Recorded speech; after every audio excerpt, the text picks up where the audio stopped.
امریکہ کی معیشت اپنے قبضے میں کر رکھی ہے اور امریکہ کے تمام صدر مجبور ہیں کہ اسرائیل کی ہر سطح پر مدد کریں، جبکہ دوسری طرف فلسطینیوں کی مدد کرنے والے وہ مسلم حکمران ہیں جو خود سپر پاور کے غلام ہیں، جو خوراک کی امداد تو کر سکتے ہیں مگر فوجی امداد نہیں کر سکتے، جو شہید ہونے والوں کے گھروں کی کفالت تو کرتے ہیں مگر اسلحہ دینے سے قاصر ہیں۔ یہی وجہ ہے آخر کار مقبوضہ علاقے کے اندر بسنے والے فلسطینیوں کو یقین ہو گیا کہ 56 ملکوں کے مسلمان حکمرانوں سے بیت المقدس کی آزادی اور اسرائیل کی ظالمانہ کارروائیوں سے بچاؤ کے لیے کوئی مدد نہیں مل سکتی، اور انہوں نے یہ بھی جان لیا کہ اقوام متحدہ کی کسی قرارداد کی عالمی طاقتوں کے نزدیک کوئی حیثیت نہیں، اس لیے اب اپنے مستقبل کا فیصلہ ہم کو خود کرنا ہے۔ پھر فلسطینی قوم نے فیصلہ کیا، عزت سے جیے تو جی لیں گے ورنہ جام شہادت پی لیں گے۔ میرے بھی کچھ خواب تھے جو ختم ہو گئے، اب میری زندگی میں صرف دکھ اور غم ہے۔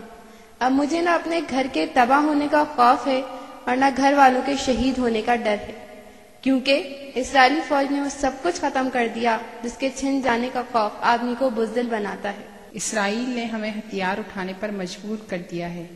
ہم کسی اسرائیلی کو مارنا نہیں چاہتے، مگر ہمارے پاس اس کے علاوہ اپنی موجودگی ثابت کرنے کا اور کوئی طریقہ نہیں۔ حماس نے ہم کو بقا کا راستہ دکھایا ہے۔ اسرائیل ہر مسلمان کو فلسطین سے ختم کر دینا چاہتا ہے، تو بستروں میں چوہوں کی طرح مرنے سے بہتر ہے کہ ہم لڑتے ہوئے شہید ہو جائیں۔ اس بوڑھے باپ کے چہرے پر عزم دیکھیں جس کا بڑھاپے کا سہارا چھن گیا ہے۔ اس 4 ماہ کی معصوم بچی ایمان کی معصومیت دیکھیں جس کو دنیا میں کچھ دیکھنے سے پہلے ہی اس دنیا سے بھیج دیا گیا۔ اس ماں کی بے چینی اور آنسو دیکھیے جس کی برسوں بعد گود ہری ہوئی تھی مگر پھر اجڑ گئی۔ ان بوڑھی ماؤں کا حوصلہ دیکھیے کہ جوان بیٹوں کی شہادت پر آنکھ میں آنسو نہیں، عزم ہے۔ اس چھوٹے بھائی کی آنکھوں میں جذبات دیکھیں جو بھائی کی لاشیں کو دیکھ کر دل میں تڑپ رہے ہیں۔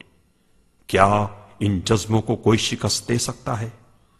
آج فلسطین میں بہنے والا معصوم بچوں کا لہو دنیا کے 1.5 ارب مسلمانوں سے سوال کرتا ہے، کیا ہمارا خون ناحق یوں ہی بہتا رہے گا اور ہماری مدد کو کوئی نہیں آئے گا؟ جبکہ ہر یہودی ادارہ ہر سال اپنی آمدنی کا 40% حصہ اسرائیل کو فلسطین پر اپنا ناجائز قبضہ برقرار رکھنے کے لیے مدد کرتا ہے۔ کیا آپ اب بھی لنچ میں یہودی کمپنی کا برگر ہی کھائیں گے؟ کیا آپ اب بھی ڈنر میں یہودی کمپنی کا پیزا کھائیں گے؟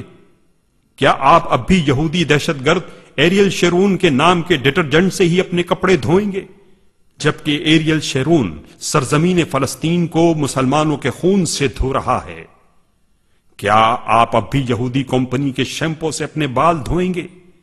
کیا آپ کی غیرت گوارا کرے گی کہ یہودی کمپنی کی پالش سے آپ کے جوتے چمکائے جائیں؟ کیا آپ کی اسلامی حمیت گوارا کرے گی کہ آپ یہودی کمپنی کے مشروب سے پیاس بجھائیں جبکہ یہودی مسلمانوں کے خون کے پیاسے ہیں؟ کیا آپ کی اسلام سے محبت گوارا کرے گی کہ آپ یہودی کمپنی کے کپڑوں سے اپنی شخصیت کو دیدہ زیب بنائیں؟ یقیناً آپ کا یہودی مصنوعات سے انکار ہی میرے بہتے ہوئے زخموں پر مرہم رکھ سکتا ہے۔